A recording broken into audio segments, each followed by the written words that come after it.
Regional ring road సమీప ప్రాంతాల ప్రజలకు ఇది శుభవార్త. ప్రస్తుతం హైదరాబాద్ నగరం చుట్టూ ఉన్న ఔటర్ రింగ్ రోడ్డును సర్వీస్ రోడ్లతో కలిపి నిర్మించారు. ఇవి వాహనదారులకు బాగా ఉపయోగపడుతున్నాయి. తాజాగా త్రిబుల్ పొడవున ఇరువైపులా సర్వీస్ రోడ్లు నిర్మించాలని ఎన్హెచ్ఏఐ సూత్రప్రాయంగా నిర్ణయించింది. ఇప్పటి వరకు రూపొందించిన ప్రాజెక్టు డిజైన్లో సర్వీస్ రోడ్డు ప్రస్తావన లేదు. దీనిని సాధారణ జాతీయ రహదారిలా కాకుండా యాక్సెస్ కంట్రోల్డ్ ఎక్స్ప్రెస్ వేగా నిర్మిస్తున్నందున సర్వీస్ రోడ్లు అవసరం లేదని తొలుత నిర్ణయించారు. కానీ సర్వీస్ రోడ్లు లేకుంటే స్థానిక జనావాసాల్లోని వాహనదారులకు ఇది ఉపయోగకరంగా ఉండదని, ఖచ్చితంగా సర్వీస్ రోడ్లు కావాలని స్థానికులు ప్రజాభిప్రాయ సేకరణ సభల్లో చెప్పారు. కానీ ఎన్హెచ్ఏఐ తోసిపుచ్చింది.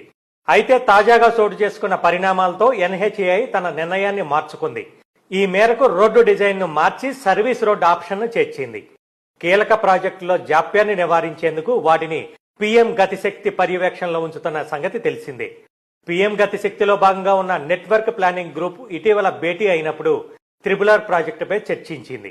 ఈ ప్రాజెక్టు వల్ల చుట్టుపక్కల అభివృద్ధి వేగంగా ఉంటుందని, కొత్త ఎస్ఈజెడ్లు, శాటిలైట్ టౌన్షిప్లు వస్తాయని, అప్పుడు స్థానిక జనావాసాల్లోని వాహనదారుల కోసం ఈ రోడ్డుకు అనుబంధంగా సర్వీస్ రోడ్లు అవసరమవుతాయని అభిప్రాయపడింది.